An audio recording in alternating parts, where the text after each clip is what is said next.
When my daughter-in-law threw a glass of wine in my face, I saw not just betrayal, but the end of the illusion of family harmony. She considered the house her trophy, but I, betrayed by my son and his wife, sold it in a matter of weeks, took everything, and never returned. Before we continue, please subscribe to the channel and write in the comments what time it is where you are now. I straightened my tie in the car window before walking to the front door, checking that the knot sat properly centered. The leather document folder felt substantial under my arm, and the velvet jewelry box pressed against my chest through my jacket pocket. Everything had to be perfect for this moment. I'd rehearsed my speech during the drive from my place, imagining Logan's face when I announced what I'd decided.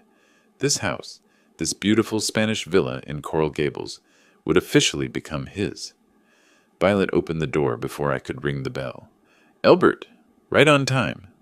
Her smile pulled tight across her teeth, not quite reaching her eyes.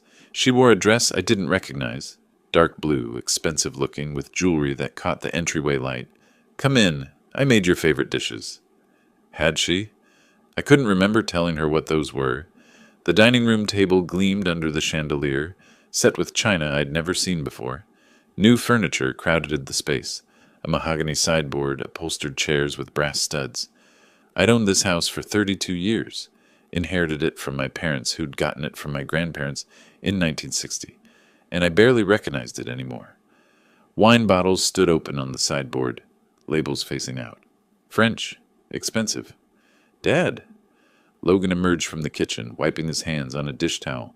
He looked thinner than last month, his shoulders hunched forward. "Thanks for coming." "Of course I came." I set the document folder on the side table, keeping the jewelry box in my pocket for now. "This is important." We sat. Violet poured wine into crystal glasses I'd never purchased, filling hers nearly to the rim. Logan's hands worried at his napkin, folding and refolding the corner. The first course appeared. She'd hired someone to cook, I realized, seeing the professional plating. More expense. I waited until she'd finished serving. The moment felt ceremonial, significant. I retrieved the document folder and placed it carefully on the table between us, smoothing the leather with my palm. "Logan, Violet, I wanted tonight to be special." I opened the folder, revealing the property deed on top, my grandfather's signature still visible in faded blue ink at the bottom. This house has been in the Cooper family for 3 generations. My grandfather bought it in 1960, when Coral Gables was still developing. He paid $12,000 for it. Violet leaned forward, her eyes locked on the papers. He passed it to my parents, who lived here for 40 years. They passed it to me. And now, I paused, wanting the words to carry proper weight. "Now I'm ready to pass it to you, Logan. Next week, I've arranged for a notary to make the transfer official. The house will be yours." "Finally!" Violet's voice cracked across the table like a whip. "Do you know how long we've been waiting? 3 years, Elbert. 3 years of our lives in limbo." I blinked, confused. "Waiting? Violet, I don't understand. I'm giving you the house to live in, to raise your family in—" "Live in?" She laughed sharp and high. "We don't want to live here. We want what's ours. I have buyers lined up. 2.1 million. We could finally start our real life, move to a better neighborhood, but you keep stringing us along with your sentimental garbage about family traditions." The room tilted slightly. "Buyers? You want to sell it?" "Of course we want to sell it. That's the whole point." She stood now, her chair scraping back. "What did you think? That we'd waste our best years in this outdated house, in your outdated neighborhood, playing happy family? We need that money, Elbert. We've earned it by putting up with your endless delays and your controlling—" "I'm not trying to control anyone." I kept my voice level, the way I'd learned to do in court when proceedings turned heated. The house was meant as a home, for family, for generations. We don't care about your generations. Her hands slapped the table, rattling the crystal. "I already found buyers who'll pay 2.1 million.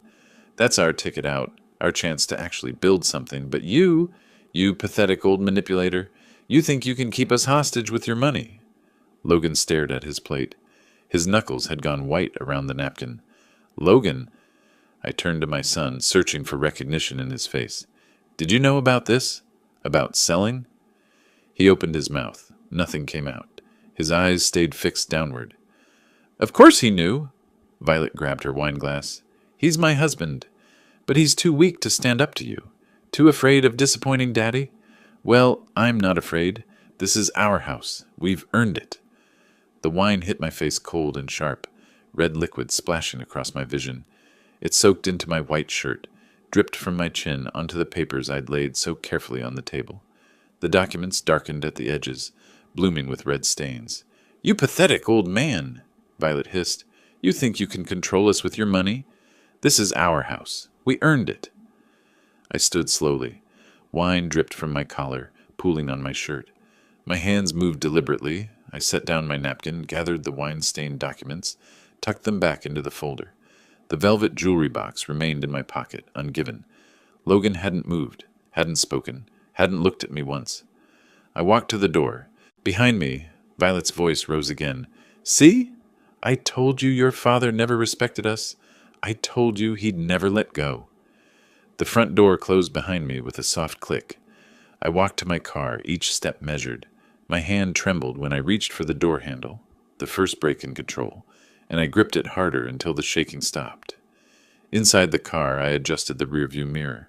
The wine-stained shirt collar reflected back at me, dark and damning. I sat in that driveway for several minutes before starting the engine.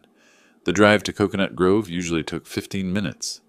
That night, I missed my exit, caught in some blank space between thinking and not thinking.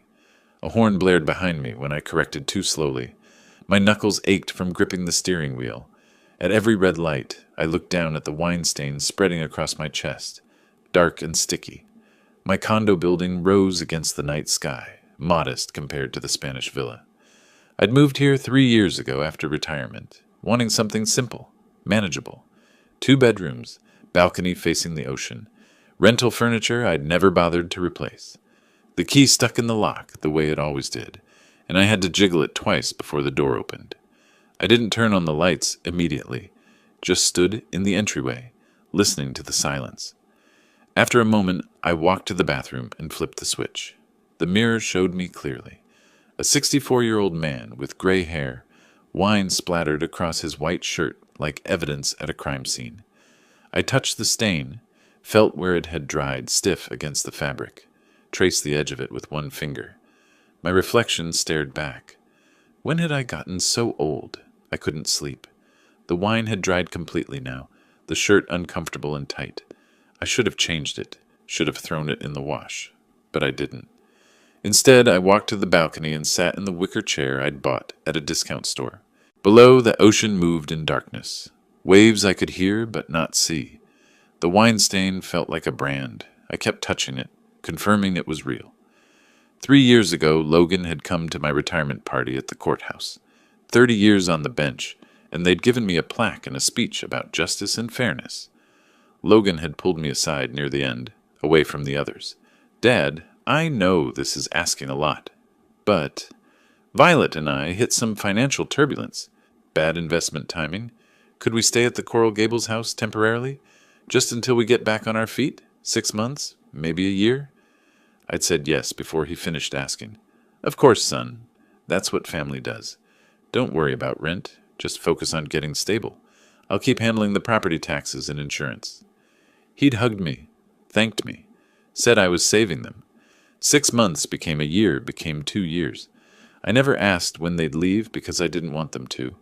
I liked knowing they were in the house my grandfather built, keeping the family legacy alive. Year 2, Logan called on a Tuesday. Dad, Violet has this amazing business opportunity. We just need $25,000 to get started. It's going to be huge. She's already got clients lined up. I wrote the check that afternoon, drove to the villa to hand it to him personally. He'd seemed nervous, shuffling his feet in the doorway. Violet had stayed in the back room, called out a thank you I barely heard. That was 2 years ago. The business never materialized. The money was never mentioned again. When I asked about it once, casually, Logan had changed the subject to the weather. I reached up and touched the wine stain again. Still there. Last Thanksgiving, I'd asked if I should bring anything to dinner. Violet's voice on the phone had been matter-of-fact, almost kind. Elbert, you don't need to come for Thanksgiving this year. We're having some of our friends over. Younger crowd, you know. You'd probably be bored. Maybe we'll do Christmas? We didn't do Christmas. The sky began to pale, darkness shifting to gray. I went inside and retrieved the wine-stained documents from where I'd set them on the entry table, spread them across my small dining table. Property deed, transfer forms, insurance records. I'd been paying $18,000 a year in property taxes, $4,500 in insurance, utilities, maintenance, 3 years of that, plus the $25,000 loan, $115,000 roughly, and they'd already found buyers. $2.1 million, she'd said, already found them, while living rent-free in my house, spending my money on French wine and designer clothes and furniture I'd never approved. They were never grateful. They were waiting for me to be generous enough to let go completely, waiting for me to transfer ownership so they could cash out. 3 years of my life, and I was nothing more than an obstacle to their real estate transaction. Logan hadn't said a single word, not when she threw the wine, not when she called me a manipulator, not when I walked out. He'd sat there staring at his plate, choosing her over me without even the courage to admit what he was choosing. Dawn broke fully. I stood and walked back to the bathroom mirror. The wine stain on my collar looked almost black in the morning light. I studied my face again, the lines around my eyes, the gray in my hair. I'd spent 3 decades on the bench, weighing evidence, applying law, delivering justice. I knew the difference between mercy and being a fool. I had extended mercy. They saw weakness. I touched the wine stain one last time, then slowly unbuttoned the shirt, folded it carefully, precisely, the way I'd folded my judicial robes at the end of each day. I placed it in the bottom drawer of my dresser. Evidence, not to be discarded. Then I opened my laptop and sat down at the dining table. The wine-stained property documents spread before me like case files. Time to apply the law. The laptop screen glowed in the pre-dawn darkness. I opened a blank spreadsheet and titled it Evidence.lsx, a habit from my judicial days when every case needed documentation, categorization, proof. The next 2 weeks passed in methodical analysis. My small dining table transformed into a workspace. Documents spread in organized piles, yellow legal pads covered in numbered lists, my laptop perpetually open to Florida property law websites. I worked the way I'd worked for 30 years on the bench, systematically, thoroughly, without emotion clouding judgment. First, the property documents. I examined every page. The original deed from 1960, my grandfather's signature in faded blue ink, the transfer to my parents in 1978, the transfer to me in 1993 after my father passed. Every single document carried one name, Cooper. My name, not Logan's, not Violet's, just mine. The property tax receipts told their own story. $18,000 per year for 3 years. $54,000 total, all paid from my retirement account. I found the insurance policies, my name, my payments, $4,500 annually. Another $15,000 over 3 years. Utility bills, all in my name, roughly $7,000 per year. $22,000 more. Then the loan. I located the canceled check. $25,000. Memo line reading, for Violet's business venture. I remembered Logan's voice on the phone that day, excited, promising it would be huge. The business never materialized. The money never came back, never even mentioned again. I entered each number into the spreadsheet, double-checking against receipts. The keyboard clicked steadily in the quiet condo. When the final calculation appeared, ouch, $15,000, I stared at it for a long moment. Then I saved the file and closed the laptop. The legal research took another 3 days. Florida statutes, Section 83.5, was unambiguous. A property owner could terminate occupancy with 30 days written notice when no lease agreement existed. I read the statute 4 times, highlighted relevant passages, copied them into a document labeled Legal Framework. What kind of lease do you have with family? None. Because you trust them. Because you believe blood means something. By the second week, I had my strategy. I pulled out a yellow legal pad, the same kind I'd used for 30 years in chambers, and wrote at the top, 5-step plan.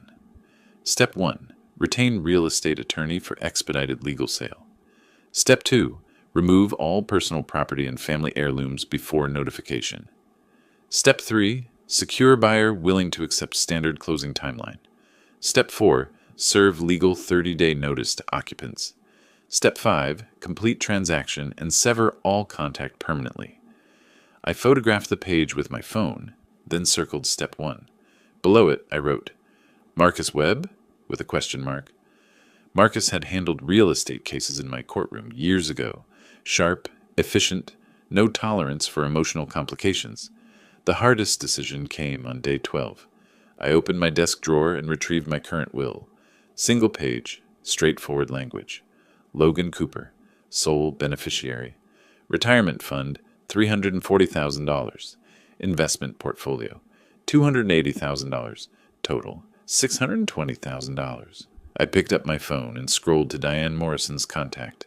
My finger hovered over her name. Estate attorney, colleague for 2 decades, someone who knew my history. I pressed the button. Diane, it's Elbert Cooper. I need to revoke my current will and draft a new one. Complete removal of primary beneficiary. Her pause stretched long. Elbert, that's... Are you sure? Logan is your only son. Maybe you should wait until... I'm certain. Can you fit me in this week? Friday afternoon? I'll be there. After hanging up, I sat motionless for several minutes. This wasn't anger. Anger fades. This was correction of error. The same process I'd applied countless times from the bench when reviewing cases built on false premises. Evening of the 14th day, I called Logan's number. It rang 4 times, went to voicemail. I hung up and dialed again. Voicemail. 3rd call. 4th call. Each rejection noted mentally like evidence accumulating. On the 5th attempt, he answered, Dad, look, I've been meaning to call. I need to collect some documents from the house. I'll be there Wednesday at 10 a.m. Please be home. Documents? What documents? Dad, I'm sorry about Violet. She was just upset. She didn't mean... Wednesday, 10 a.m. I ended the call and set the phone down with deliberate care, the way I'd close case files after rendering final judgment. My hand didn't shake this time. The trembling from 2 weeks ago had vanished completely, replaced by something colder and more durable. I looked at my reflection in the darkened laptop screen. For 30 years, I'd maintained courtroom composure while delivering sentences that changed lives. I'd mastered the ability to speak with absolute authority, to make people understand through tone alone that discussion had ended and decision had been made. Logan heard it, that shift. 3 years of softness, patience, fatherly accommodation, erased in 8 words. He knew something fundamental had changed. Perfect. He should know. They both should. I opened my desk drawer and looked at the wine-stained shirt, folded precisely where I'd placed it 2 weeks earlier. Evidence, still preserved. Not from sentimentality, but from principle. The stain had darkened to almost black, permanent. I closed the drawer and returned to my yellow legal pad. Next to Step 1, I wrote, Marcus Webb, Monday 9 a.m., and underlined it twice. Monday morning, I dressed the way I used to dress for court. Pressed white shirt, navy tie, charcoal blazer. In the bathroom mirror, I straightened the knot until it sat perfectly centered. This wasn't casual business. This was professional engagement, and appearance mattered. I arranged documents in my briefcase by category: property deeds, tax receipts, utility bills, the canceled check for $25,000. The wine-stained leather folder from the dinner went on top. The stains had faded to brown but remained visible, a reminder of why I was doing this.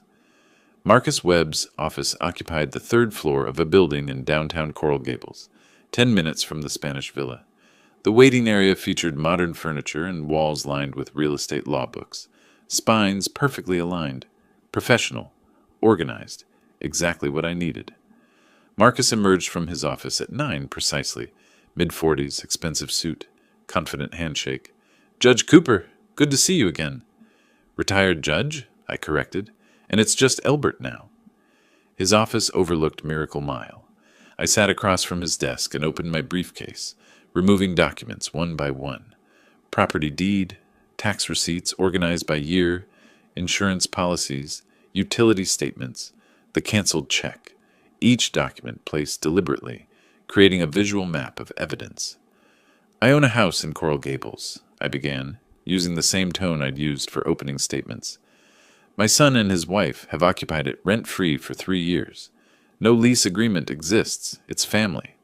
2 weeks ago, they made clear their intention to sell the property immediately upon transfer and split the proceeds.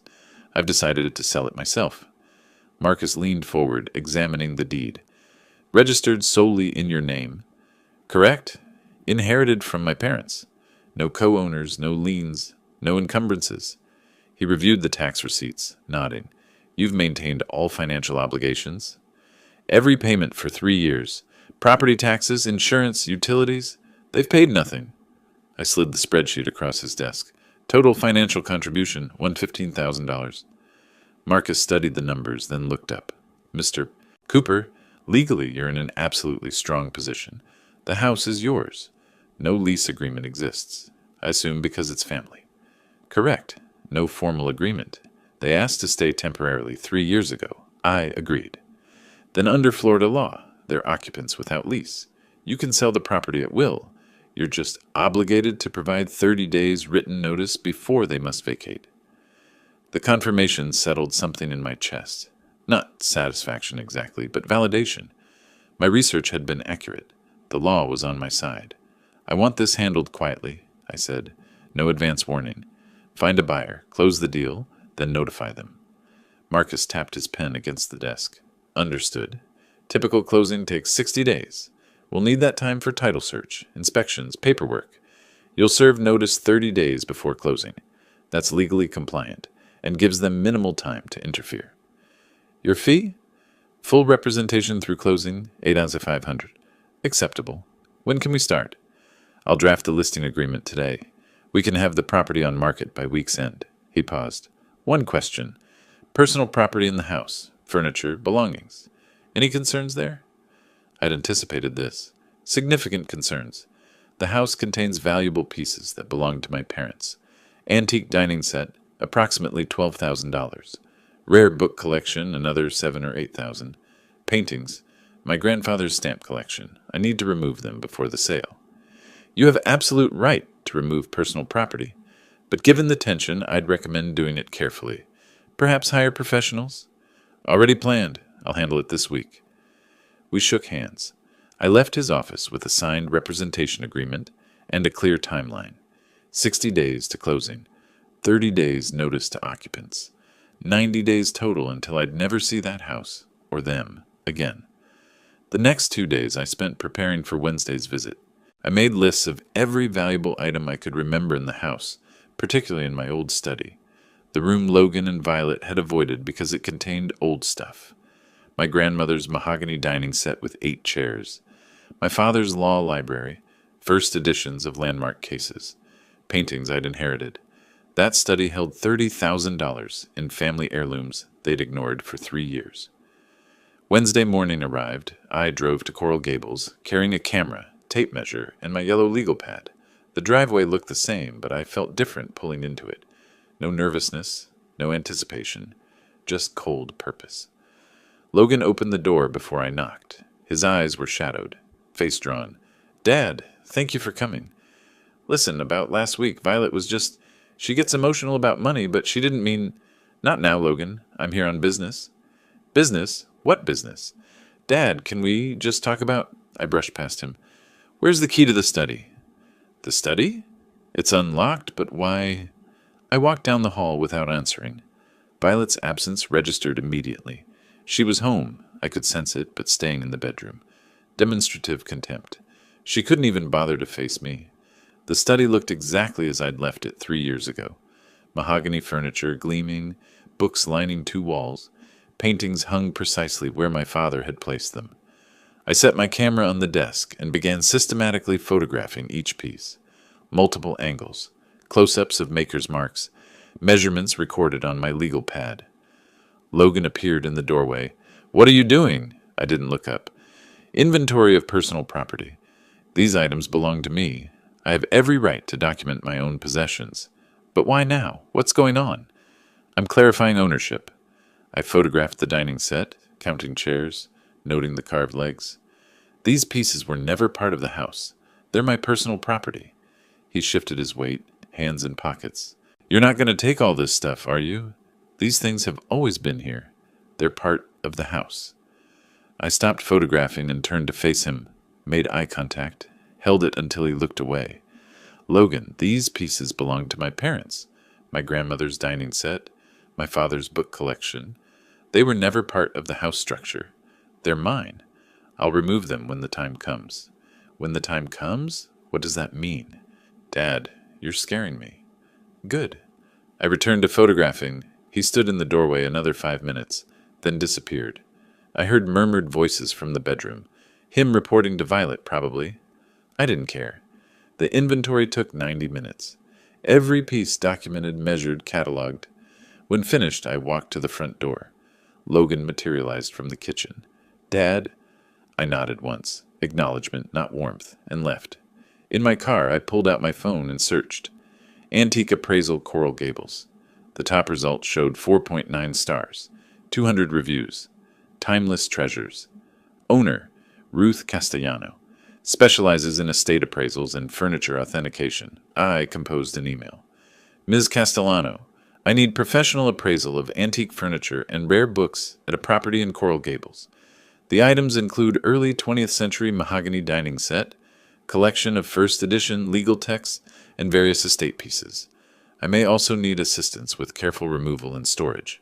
Available next week, Elbert Cooper. I reread it, deleted my son and his wife live there currently, and replaced it with nothing. Sent. Driving home, my phone pinged.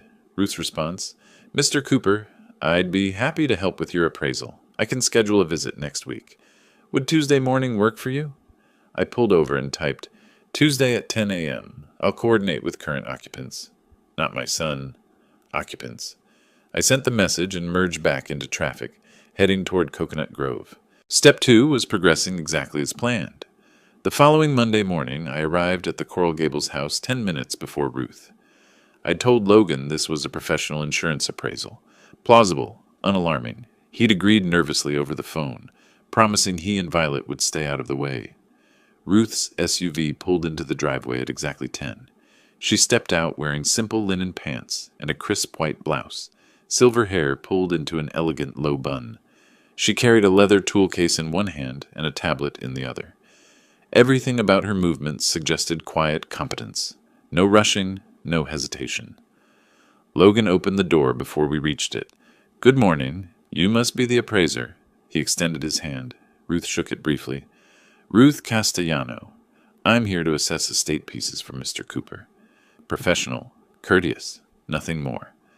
Violet appeared behind Logan, dressed carefully in a way that suggested she'd spent time preparing. Hello. I'm Violet, Logan's wife. We live here. She smiled, extending her hand with exaggerated warmth. This is such a beautiful home, isn't it? Ruth's handshake was even briefer. Ruth Castellano. Then she turned to me. Shall we begin, Mr. Cooper? I'd like to examine the mahogany set first while the morning light is optimal. Violet's smile faltered. I led Ruth to the study, leaving Violet standing in the hallway, dismissed without rudeness, simply through professional focus. In the study, Ruth set down her case and pulled out white cotton gloves. She put them on before touching anything. The gesture struck me, reverence for objects, respect for preservation. She ran her gloved hand along the dining table's edge, examining the carved details. Then she knelt, using her phone's flashlight to check underneath for maker's marks. Caribbean mahogany, she said quietly, her fingers tracing the wood grain. Hand-carved details, original finish. You can see the joinery technique here. 1920s craftsmanship. She pulled out a small jeweler's loupe, examining the carving more closely. Pre-revolution Cuban work. This is extraordinary. It was my grandmother's, I said. She brought it from Havana in 1959. Ruth looked up at me. Then it's not just valuable monetarily, it's irreplaceable. She photographed the set from multiple angles, made notes on her tablet. Current market value, $15,000 to $18,000. Possibly more to the right collector, but I suspect you're not interested in selling. Not yet. She moved to the bookshelves, running her gloved finger along the spines. When she reached my father's legal collection, she paused, carefully removed a volume. First edition Blackstone's Commentaries, 1803. She opened it at the spine's natural breakpoint, photographed the title page. Remarkable condition. The binding is original, sheep's leather. My father's prize piece. He had excellent taste. This is worth 3,000 minimum, possibly 5 to the right collector. She continued examining books, handling each with the same careful respect. Violet appeared in the doorway. So how much is all this worth? Her voice had an edge, calculating, just curious. Ruth didn't look up from the book she was photographing. My report goes to Mr. Cooper.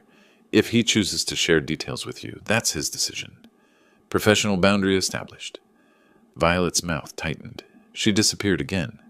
For the next 2 hours, Ruth worked methodically. She examined paintings, measured furniture, photographed my grandfather's stamp collection. Every item documented with photographs, measurements, condition notes. At one point, I found myself alone with her in the study. Logan had retreated somewhere. Violet had given up hovering. Ruth paused, looked at me directly. Mr. Cooper, may I ask something? Her voice was gentle but curious. Why are you having your own possessions appraised in what appears to be your own home? I hesitated. Something about her directness, her lack of judgment, made me answer honestly. Because this is no longer my home. I'm going to take what belongs to me before I leave, permanently. She held my gaze for 3 seconds, then nodded once. I understand. Do you? Yes, I do. No prying questions, no demands for explanation, just acceptance. Ruth returned to her tablet, made a few more notes. Then, you'll need help removing these pieces. They're fragile, valuable, and based on the tension I'm sensing here, you'll want this done discreetly, quietly. Am I correct? Very. I have a professional team. We can do this in one day when the house is empty. Climate-controlled truck, proper equipment, secure storage. She looked at me. If you trust me. I studied her face, the calm intelligence in her brown eyes, the steadiness of her posture. 3 years of manipulation had taught me to recognize genuine transparency. I saw it here. How much? 3,000 for removal and first month of climate-controlled storage. If you later choose to sell through my gallery, I take standard 20% commission. No pressure to sell. No hidden fees. She stated the terms without hesitation. Clear. Direct. That works. Ruth nodded. I'll need a day's notice to arrange the crew. You let me know when. We moved to the living room to finish the assessment. When Ruth completed her work, she handed me her business card. Simple, elegant design. Timeless treasures. Ruth Castellano. Estate appraisals and authentication. At the door, she paused. Mr. Cooper, I don't know your full story. I don't need to know. But I recognize someone protecting what rightfully belongs to them. That takes courage. Or stubbornness? She smiled slightly. Sometimes they're the same thing. After Ruth left, I drove back to my condo. That evening, an email arrived. I opened the attachment, a comprehensive PDF report. Every item photographed, appraised, with detailed condition notes and market values. Completely professional. Then I scrolled to the bottom. A handwritten note, scanned. If you ever need someone to simply talk to, my door's open. I know how betrayal by loved ones hurts. I survived it. You will too. Ruth. I stared at that note for several minutes. Someone saw. Someone understood. For the first time in weeks, the cold determination inside me thawed slightly. Not weakness, just the recognition that I wasn't completely alone in this. I picked up my phone, started to type a response, then stopped, set the phone down, walked to my balcony overlooking the ocean. The waves moved in darkness below. Ruth's words echoed. I survived it. You will too. Maybe I would. 2 weeks later, Marcus called. Elbert, I have good news. Couple from Chicago, late 50s, looking for Florida retirement property. They love Spanish architecture, offering $182 million. That's below market, I said, though I knew it didn't matter. By $30,000, yes, but they're waiving inspection, paying cash, willing to close in 60 days. Clean deal. I'll take it. Excellent. Come by tomorrow to sign. I'll prepare the official notice for Logan and Violet. They'll receive it Monday. I hung up and immediately called Ruth. Can your team move everything this Saturday? Before the notice is delivered? Absolutely. I'll arrange it. Then I dialed Logan. He answered on the third ring. Dad, I need to collect personal items from the house Saturday. I'll have a moving truck from 9 to 3. It would be easier if you weren't there. Personal items? What items? Dad, I don't understand. I heard movement, then Violet's voice cutting in. She'd grabbed the phone. You can't just come here and take our things. This is our home. Violet, they're my belongings from my house. You'll receive a detailed list. Saturday, 9 a.m. I ended the call before she could respond. Saturday morning arrived clear and warm. I reached the house at 8:45. Ruth's specialized moving truck turned onto the street at exactly 9, followed by her SUV. 3 men stepped out, all wearing matching uniforms. Professional movers, not day laborers. Ruth carried a clipboard. Logan opened the door. His face looked drawn.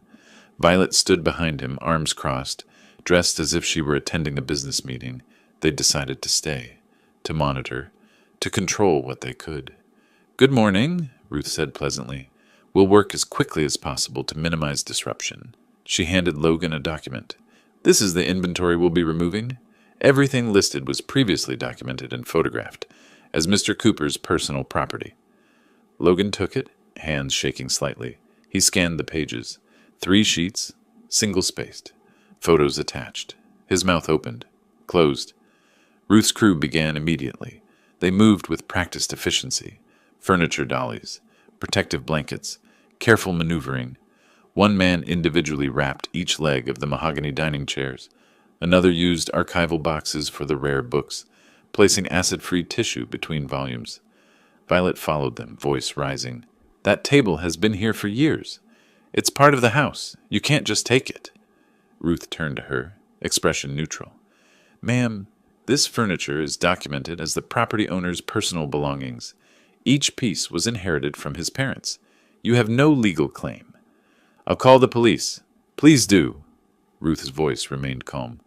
I have complete documentation, signed inventory, and proper authorization. Officers will confirm we're operating legally. Violet didn't call. She continued following the movers instead, her protests becoming shriller as the truck filled. Logan stood in the hallway, statue still, watching his grandfather's furniture disappear. He looked at me once. I looked back. He turned away. The operation took 4 hours. Mahogany dining set. Book collection, paintings, tools from the garage, photo albums I'd stored in a closet, my father's desk. Everything on the list, nothing beyond it. When the last box was loaded, I approached Logan, held out a sealed envelope. Complete inventory of everything removed. My parents' furniture, my personal books, my tools, my photographs, nothing that belonged to the house furnishings. He took it with both hands, opened it immediately, scanned the pages, looking for something to object to. Found nothing. Dad, why are you doing this? His voice cracked slightly. What are you planning? I looked at him directly. Logan, 3 weeks ago your wife threw wine in my face at my own table. You sat there, silent. You let it happen. That told me everything I need to know about where your loyalty lies. I was in shock. I didn't know what to. You had 3 weeks to call, to apologize, to take responsibility. You did nothing. That's also an answer. I turned toward my car. Behind me, Violet's voice rose to a shriek. We'll sue you. Our lawyer will tear you apart. You can't do this to us. I didn't turn around, didn't acknowledge her. Got in my car and followed Ruth's truck out of the driveway. We drove to her storage facility in Coral Gables. The crew unloaded everything into a climate-controlled unit. When finished, Ruth locked it and handed me the key. Come, she said quietly. Let me buy you coffee. You need to sit down. We drove to a small cafe in Coconut Grove, found a table on the terrace overlooking the bay. Ruth ordered for both of us. She seemed to sense I couldn't make even small decisions right now. When the coffee arrived, she reached across the table and covered my hand with hers. You handled that with remarkable composure, but I saw your face when Logan just stood there, not defending you. Again. I looked at our joined hands. He's my only son, my only child, and I just fought a battle against him. No, her grip tightened slightly. You fought for yourself against people who were using you. There's a distinction. A son protects his father when someone attacks. Logan hasn't been your son in a long time.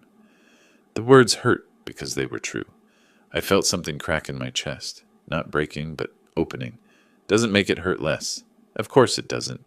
You're allowed to grieve what you lost, but you're also allowed to survive, to protect yourself, to move forward. I looked up at her face. Why are you helping me? You barely know me. I know enough. I know what it looks like when someone refuses to be a victim. She paused, her thumb moving slightly against my hand.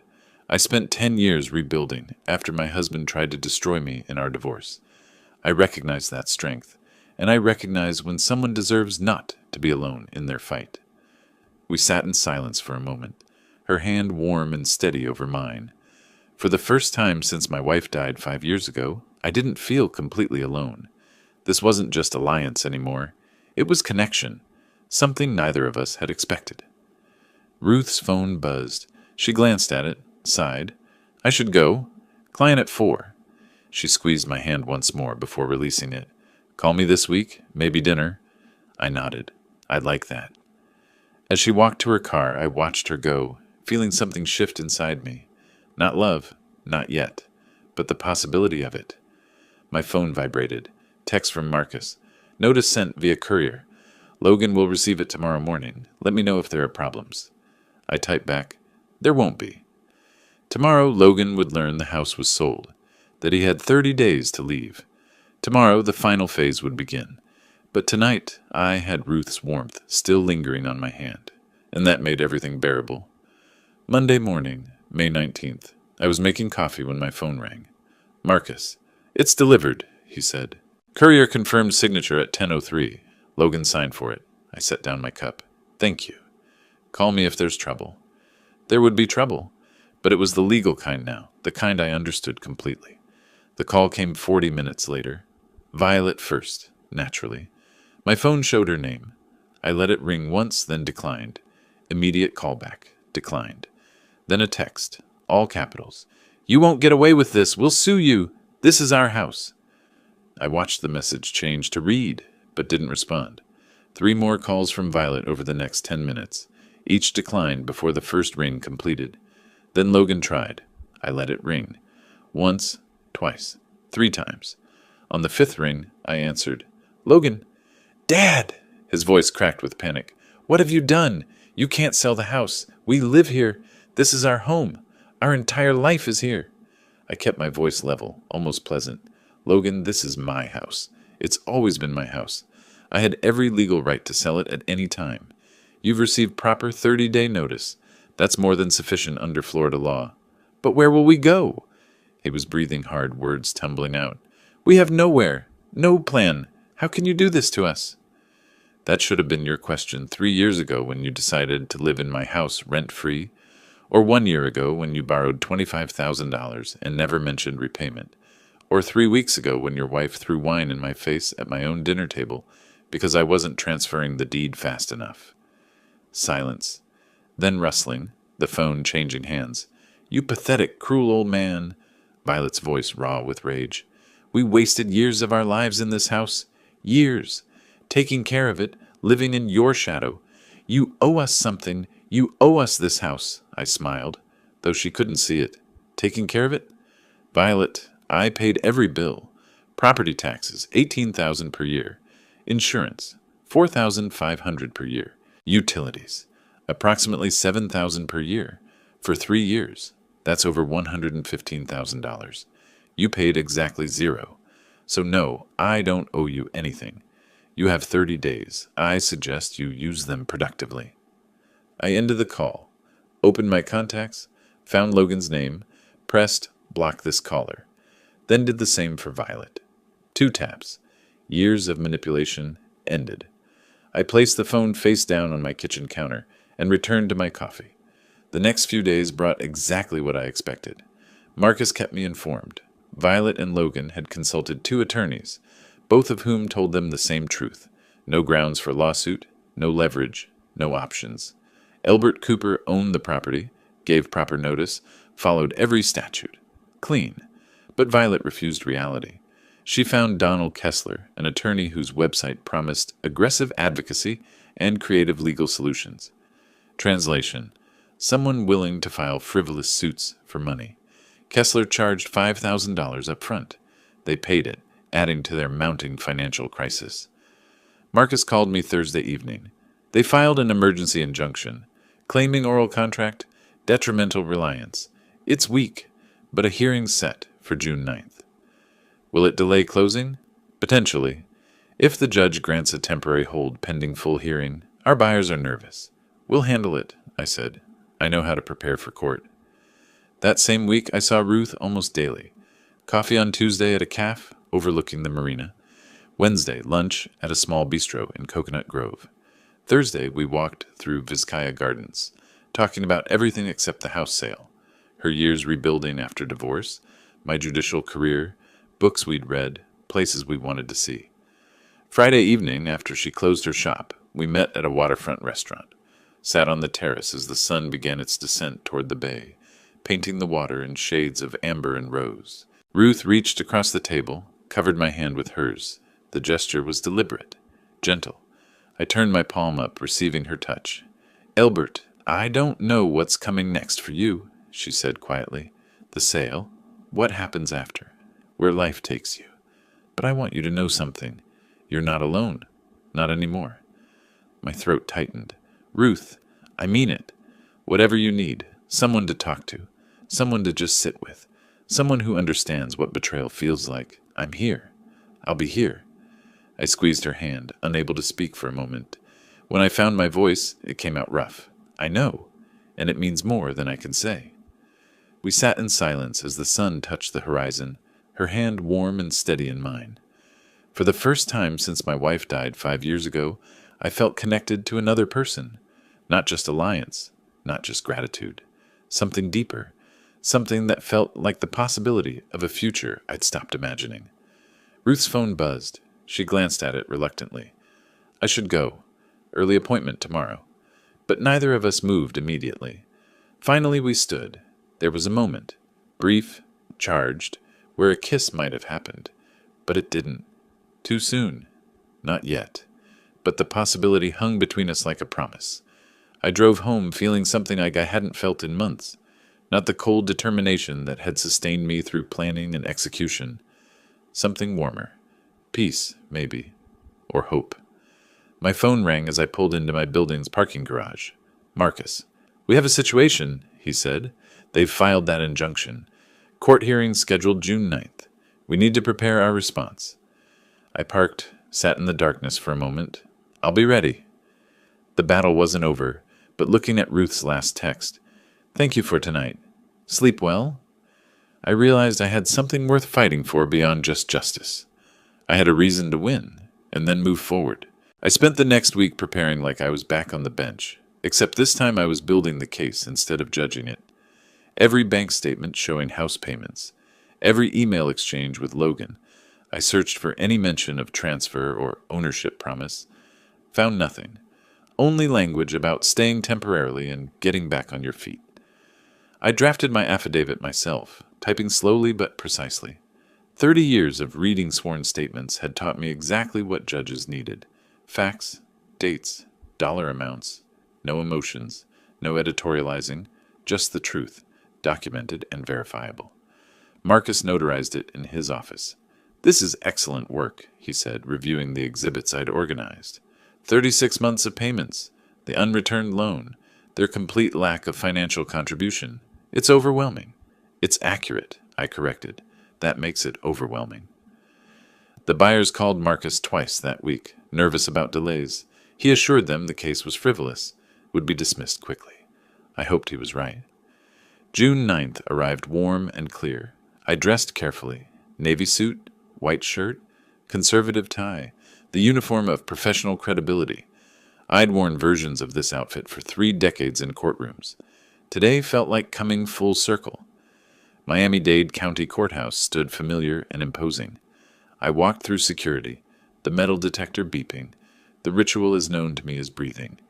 These hallways, these courtrooms, this was my world, just from a different angle now. Marcus waited outside, courtroom 4B. "Judge Morrison, I've appeared before her. Fair, efficient, doesn't tolerate nonsense." "Good." We entered. The courtroom was small, designed for quick motions and hearings rather than trials. Violet and Logan sat at the plaintiff's table with Donald Kessler. Violet wore black, a dress I'd never seen, hair pulled back severely, minimal makeup, the costume of victimhood. Logan wore a suit that didn't fit properly, his face pale, his eyes avoiding mine. Judge Morrison entered, mid-50s, efficient movements, sharp eyes behind reading glasses. We stood. She sat. We sat. Emergency motion for injunction, she said, glancing at her notes. Mr. Kessler, you filed. You may proceed. Kessler stood, adjusted his tie. Your Honor, my clients are a young couple who lived in this home for 3 years, with the owner's explicit verbal permission and repeated promises that the house would be theirs. They invested their lives, their time, their emotional energy into this property based on his assurances. Now, suddenly, without warning... Objection, Marcus's voice was calm. The claim of without warning is factually incorrect. Plaintiffs received legal 30-day notice as required by Florida statutes, Section 8305. Judge Morrison looked at Kessler. Sustained.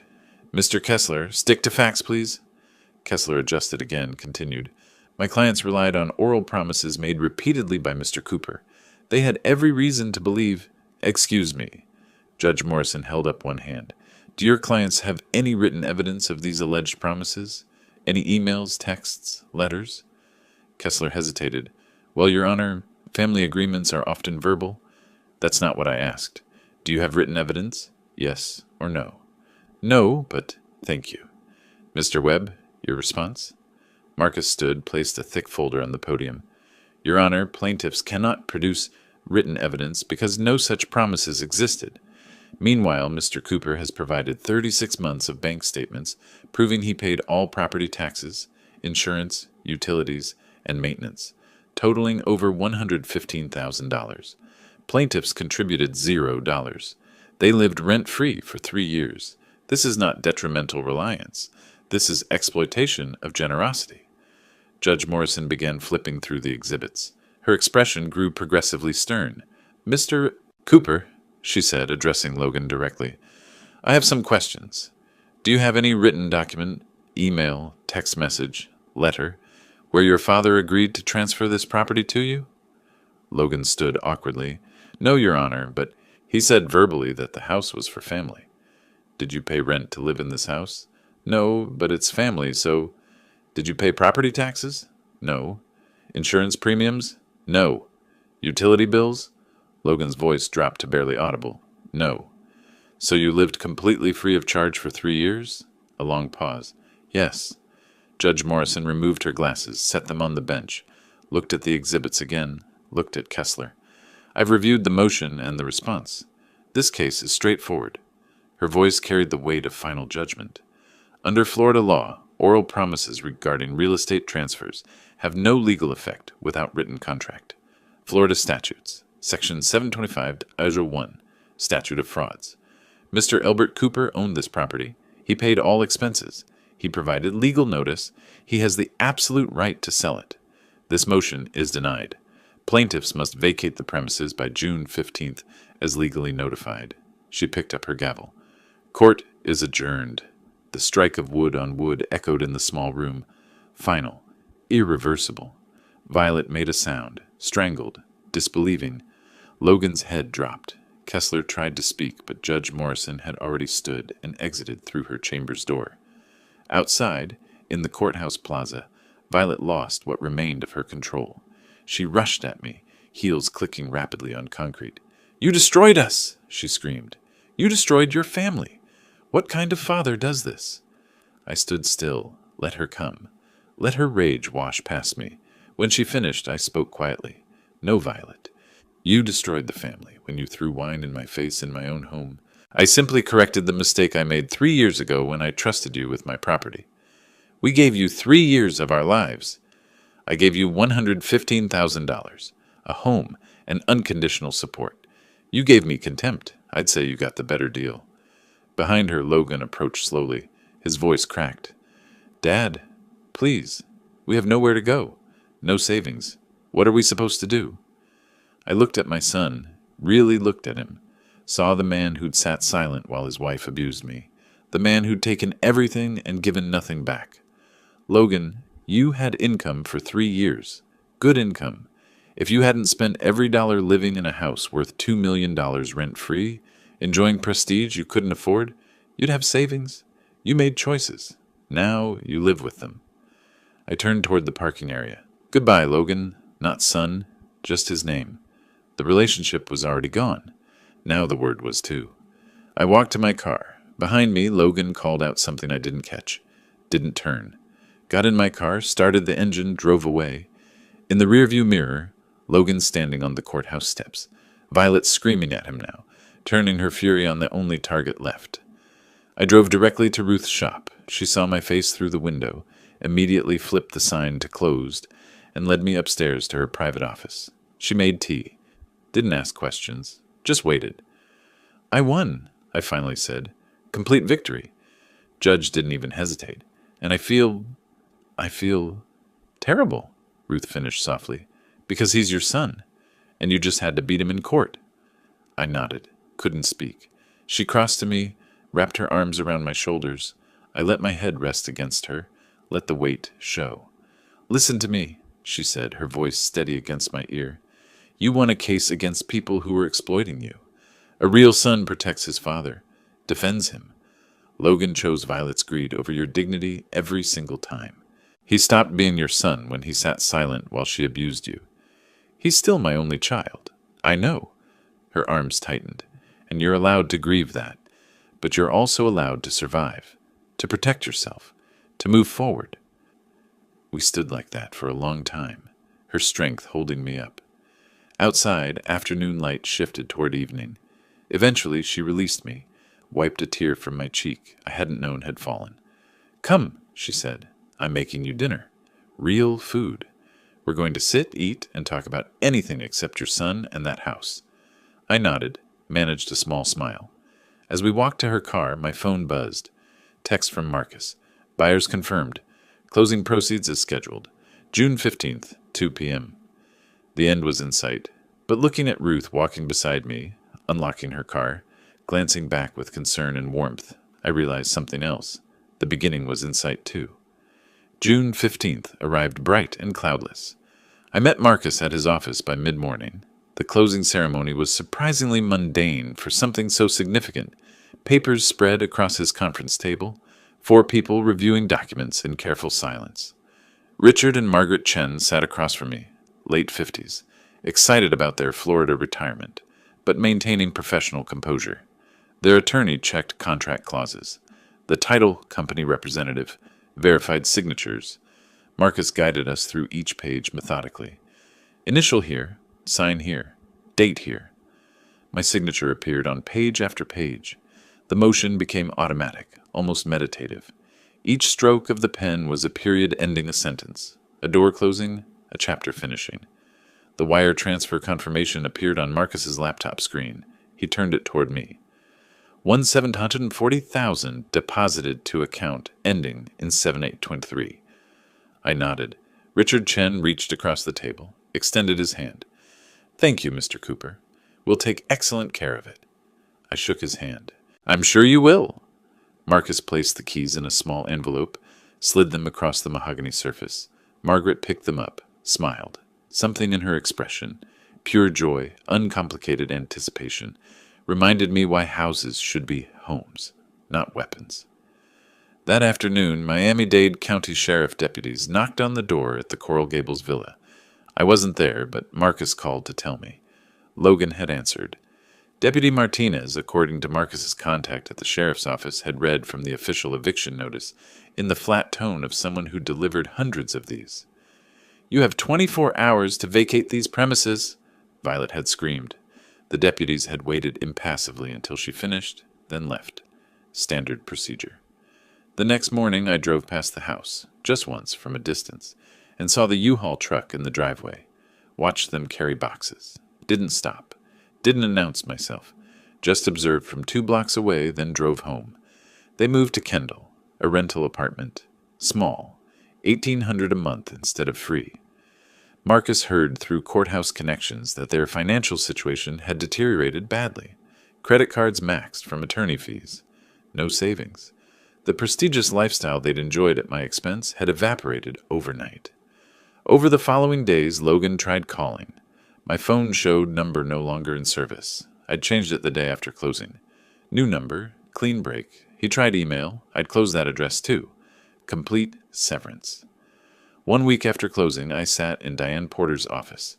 We'd worked together 15 years. She'd handled my wife's estate, various legal matters, my previous will. She knew my history. "Elbert," she said, reviewing my request, "I have to ask, are you absolutely certain about this? Logan is your only child. Sometimes family rifts heal with time." "Diane," I kept my voice level. My son sat silent while his wife threw wine in my face at my own dinner table.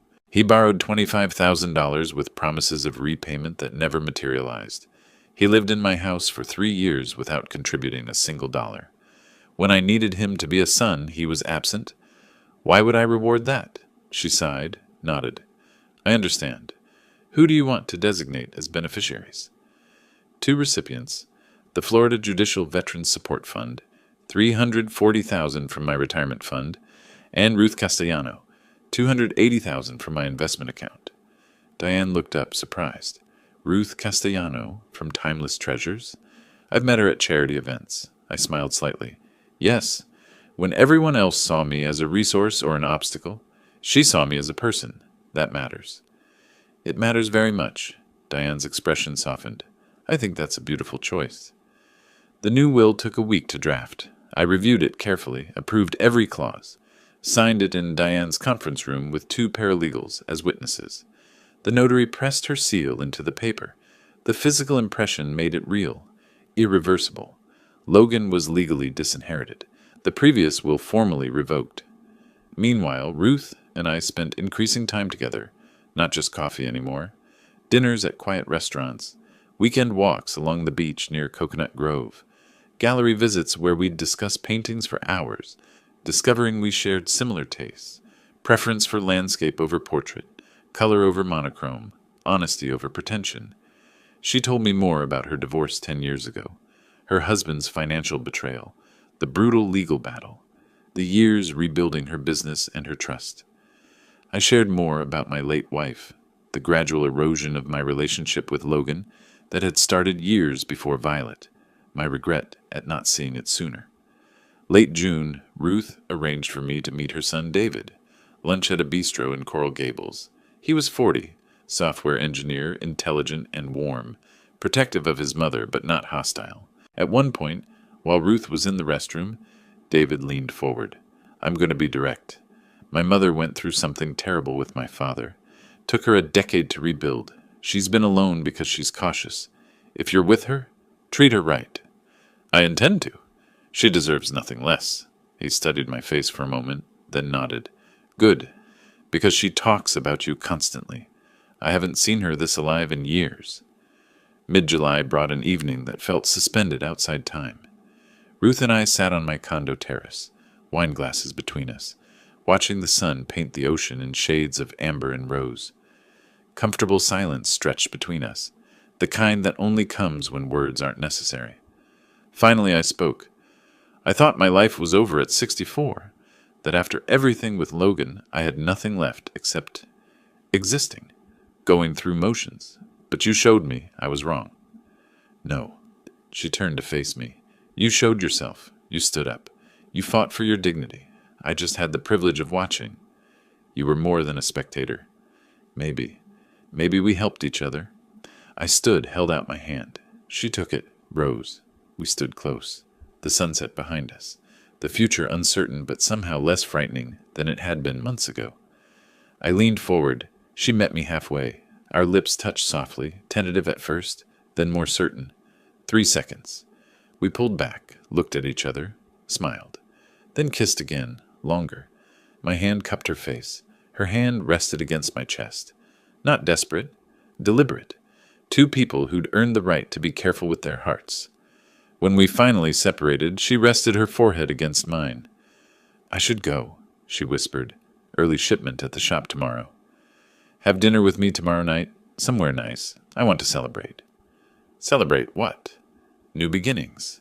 She kissed me once more, quick and soft, then left. I stood alone on the terrace, looking at the darkening ocean, feeling something I hadn't felt in years. Not just peace, actual happiness. My phone buzzed, email notification, subject line, "From Logan." I stared at it for a long moment, then placed the phone face down on the table. Tomorrow. I'd read it tomorrow. Tonight was for this feeling, this warmth, this possibility, this life I was building from the ashes of the old one. Early August morning, I sat on my balcony with coffee, scrolling through emails on my tablet. The subject line stopped me. "From Logan Cooper, please read." I set down my cup, opened it. The email was long, longer than any communication Logan had sent me in years. I read standing, then sat slowly, read again, then a third time. "Dad, I don't know if you'll read this. I understand if you delete it, but I need to write it anyway. These past 3 months have been the hardest of my life. Not just financially, though that's been brutal, but emotionally. Violet and I are barely speaking. She blames me for everything. Maybe she's right. I've started therapy. The therapist asked me when I stopped standing up for myself. I couldn't remember. Maybe I never started. I let Violet control everything. I let her treat you terribly." I sat silent when she threw that wine. "I've been a coward. I'm not asking you to forgive me. I don't deserve that. But maybe someday, if you're ever willing, we could talk. Just talk. I miss my father." "Logan." I walked to Ruth's shop, carrying the tablet like evidence. She looked up from cataloging a collection of vintage clocks, saw my face, immediately stopped working. I handed her the tablet without speaking. She read carefully, then looked up. "What do you feel?" I thought for a long moment. Relief, that he's finally seeing what I saw, and sadness, because recognizing the problem doesn't undo the damage, and freedom, because it's not my job to fix him anymore. "No," she said quietly, "it's not. He's 38 years old. If he's finally growing up, good, but he needs to do it for himself." Ruth nodded, handed back the tablet. "So what will you do?" I sat at her desk, opened my phone's email, typed slowly, deleted sentences, retyped. Ruth organized shelves nearby, glancing over occasionally but not hovering. When I finished, I held the phone toward her. "Does this sound right?" She read, nodded. I pressed send. "Logan, I received your email. I see you're beginning to understand what happened. That's good. That's progress. But I need you to know. I need time. Maybe a lot of time. Maybe forever. I don't know yet. What happened changed me fundamentally. I'm no longer the father who allowed himself to be used, who prioritized peace over respect. I'm a person who protects his dignity. If you're truly changing, and I hope you are, do it for yourself, not to regain my approval, not to access my resources. For yourself. Be well. Father." I placed the phone face down on her desk. Ruth crossed to me, wrapped her arms around my shoulders. "You handled that perfectly." Then she smiled. "Want to take a trip? Get away for a week?" We flew to Santa Fe mid-August, the high desert landscape spreading below the plain, red rocks, vast sky, space to breathe. We stayed at a small adobe inn with a courtyard filled with hollyhocks and sage. Days spent at the Georgia O'Keeffe Museum, wandering canyon road galleries, hiking trails with vistas that stretched forever. Evenings at intimate restaurants with green chili and local wine. Nights on the inn's rooftop under stars more visible than any I'd seen in years. One night, lying on woven blankets, the Milky Way stretching overhead, Ruth spoke quietly. "You know what I thought my life would be at 62? Quiet, small. The shop, routine, TV dinners, bed, lonely but safe. Then you walked into my life. I walked in with a disaster," I said. "Betrayal, hurt, furniture that needed extracting from a hostile environment." She laughed. "Yes, all of that. And also dignity, strength, honesty. You were fighting for something real, for your own worth. I fell in love with that. With you." I turned to face her. "I fell in love with the person who saw me, not my bank account. I need to tell you something." I took her hand. "When I changed my will, removing Logan, I designated you as a beneficiary. $280,000. She sat up. "Albert, no. I can't accept. I don't want you thinking I'm with you for—" I placed my finger gently on her lips. "Stop. It's not about the money. It's about what you represent. You're the only person, besides my parents, who ever treated me like a human being instead of a resource to exploit. I want you to know you matter. You matter to me more than anyone has in years. Her eyes filled. You matter to me, too. We returned to Florida late August. Life settled into new rhythms. I sold the remaining antiques through Ruth's shop, earning $45,000, invested the house proceeds, $1.74 million, into a diversified retirement portfolio with a financial advisor Marcus recommended. I began volunteering at the Legal Aid Society of Miami, offering pro bono consultations to elderly clients. One afternoon, an elderly woman sat across from me, worried expression creasing her face. "My grandson keeps calling," she said. "Says I should put my house in his name for tax purposes, but something feels wrong." "Trust that feeling," I told her. "That's a common manipulation tactic. Your house is your security. Never transfer it unless you fully understand and truly want to." "But he's family?" "Family should protect you, not pressure you. Real family earns trust through respect, not manipulation." As she left, thanking me profusely, I felt something I hadn't expected. Purpose. My pain transformed into protection for others. Ruth expanded timeless treasures, hired an assistant, increased inventory. We maintained separate residences, both valued our independence, but spent 5 or 6 nights a week together. Late August evening, we sat on my condo balcony. Stars emerging above the ocean, comfortable silence between us. "Do you ever regret it?" Ruth asked quietly. "About Logan, how everything turned out?" I was silent for a long time, looking at the water. I regret that the son I raised, or thought I raised, disappeared somewhere along the way. I regret not seeing what was happening sooner. But I don't regret protecting myself. I was a good father. Too good. I let them take advantage. I corrected that. And for the first time in years, I sleep through the night. "That's not regret," she said. "That's wisdom." Maybe they're the same thing. I thought about life's strange mathematics. I'd lost a son, but found myself. Lost a house, but found a home. Not in walls, but in the woman sitting beside me. Lived 64 years thinking I knew what family meant. Turned out family isn't blood. Family is who respects you when it's inconvenient, who stands with you when it's hard, who sees you, not your resources. Violet was somewhere in Kendall, in a rental apartment, probably still considering herself a victim. Logan was there too, finally growing up, possibly too late for our relationship, but hopefully not too late for himself. And I was here, on this balcony, holding the hand of a woman who treated me with dignity. I'd won, not because I'd destroyed someone's life, because I'd rebuilt my own. I smiled. Ruth smiled back. We didn't say it aloud, but both knew. This was a real happy ending, not a fairy tale. Real, where the hero chose himself, protected his dignity, set boundaries, found love not through rescue or drama, but through mutual respect between two people who'd survived betrayal and learned what actually mattered. The ocean moved in darkness below. Stars wheeled overhead. Ruth's hand warm in mine. Justice achieved. Life rebuilt. Peace earned. I'd spent 30 years on the bench delivering verdicts. Now I'd delivered one for myself. I deserved better, and I'd made it happen. The rest was just living, and that, finally, was enough.